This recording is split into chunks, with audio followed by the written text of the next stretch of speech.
What a way to cap off the doubleheader as the Toronto Blue Jays sweep away the Texas Rangers and beat them. Listen to this number.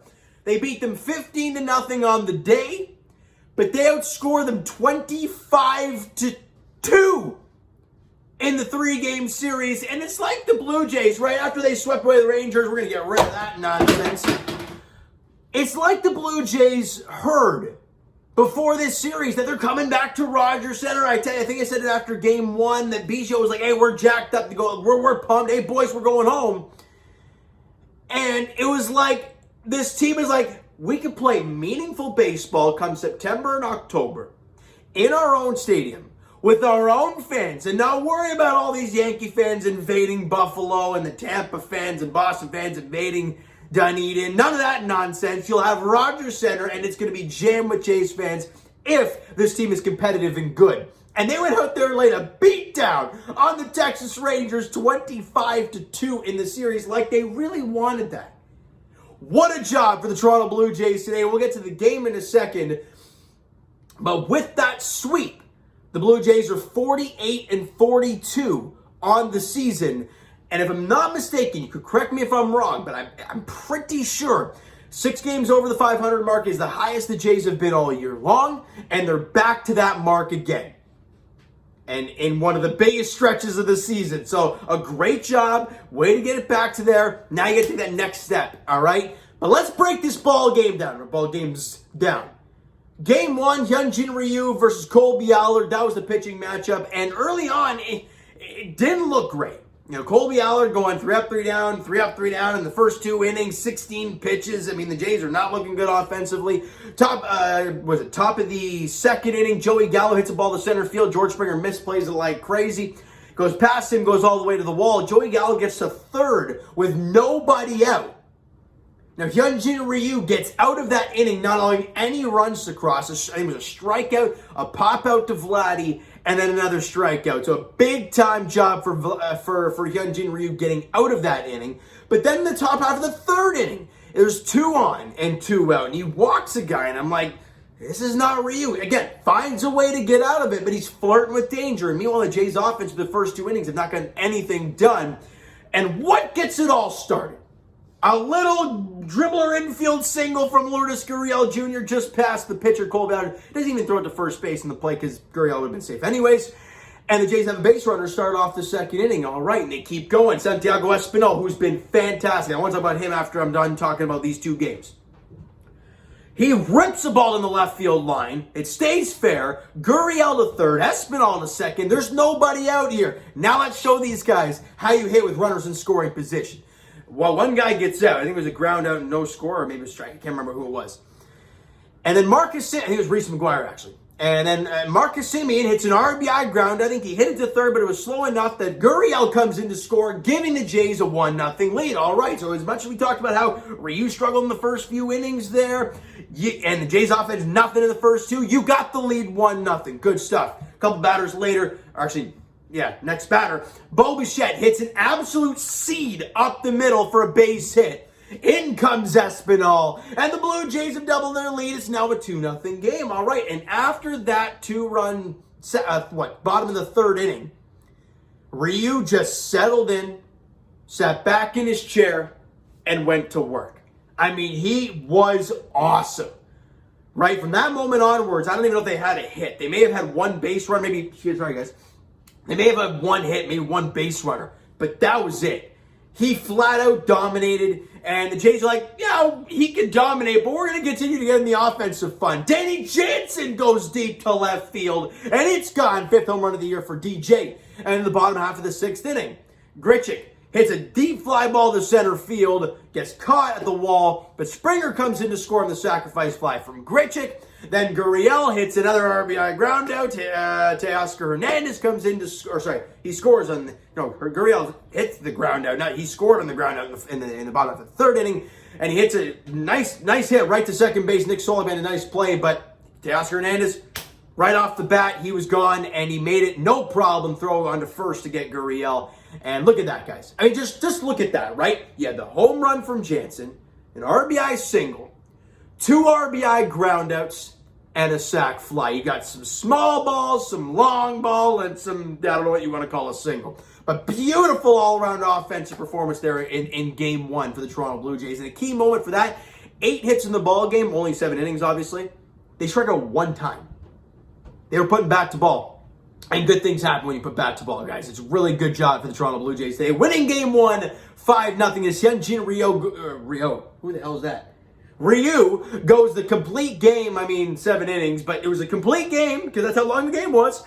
And he allows 3 hits, 4 strikeouts, and a walk. You know what's crazy, though? Through those first 3 innings, the 2 that he struggled in, that's where all the strikeouts happened. Right? So after that, where he really locked in and cruised, he didn't get a strikeout. It tells you his changeup was working. You get a lot of soft contact. That's Hyunjin Ryu when he's at his best. And that changeup was working today. He was on fire with that changeup. And that's why it's so good, right? You see when his change, it's 1 pitch. But when that thing is working, everything else works. Because they got to think about that changeup. When he's not throwing it well, they're not going to look for it.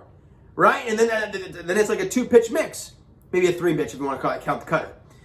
So Ryu was fantastic. A 7-inning shutout. He needed that. He's had back-to-back great starts with Danny Jansen behind the dish, may I add. Maybe that conspiracy theory, maybe it's not a conspiracy theory after all. Maybe it's legit. Offensively, as I said, only 8 hits in the ball game, but you only had 7 innings played, obviously. 2 guys had multi-hit games. Lourdes Gurriel Jr. had 2 for 3 with a run scored and an RBI, but neither of his hits got past the pitcher. Got to a baseline. Let's put it that way. None of them. One was a squibber to the pitcher. The other one was a squibber down the third baseline that somehow stayed fair, and it didn't even get to the third base. Didn't even get to third base at all. So Gurriel, that's why you just put bat to ball. You never know what the hell can happen, and that's the great sign right there. And Santiago Espinal, guys. This kid's something else. 2 for 3 again today with a run score. He's hitting like .330 on the year. Obviously, very small sample size and whatnot, but he has been very good defensively at third base. He's been great. Had 1 offline throw today, but Vladdy bailed him out. Sound defender at third for the most part. His bat has come along a long way over the last year, and he is looking real good. Him and Biggio are the nice little tandem there at third base we got going on right now. And let's get to Game 2. Because this is when the more fireworks occurred. And it didn't take the 3rd inning for the Blue Jays to get the offense going in Game 2. Bottom of the 1st inning, you get some help from bad defense, but it's okay. Because Teoscar Hernandez rips a double to left field. Bo Bichette comes in to score, and the Blue Jays are in front 1-0. They weren't done yet. Gritchick gets an RBI single. Springer comes in to score, and the Jays are up 2-0. They end up loading the bases, and a key at bat that no one's going to talk about in that grand slam by Gurriel is the Cavan Biggio walk to load the bases right before Gurriel hits the grand slam. Because Cavan Biggio was down 0-2 in that count. He battled back, ended up walking and giving Gurriel the chance to go deep. There was 2 out. With 2 strikes, you think that's automatic.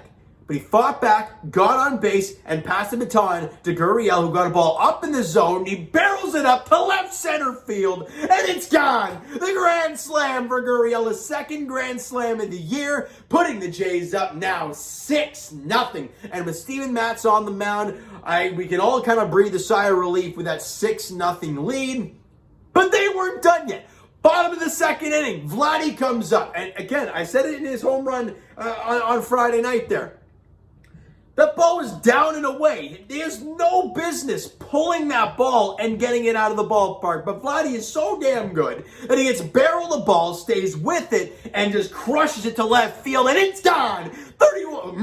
31 home runs for Vladimir Guerrero Jr., putting the Jays up now 7-0. They weren't done yet. Next batter, George Springer.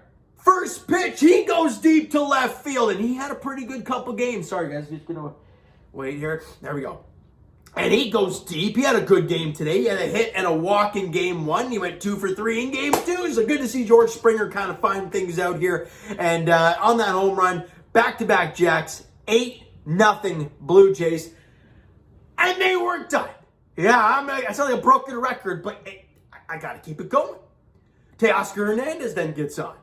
Randall Grichuk comes up, and he crushes one to left field. Mike Foltynewicz not having a good time there, pal. 2-run bomb for Grichuk. It's 10-0 Blue Jays in the bottom of the second inning.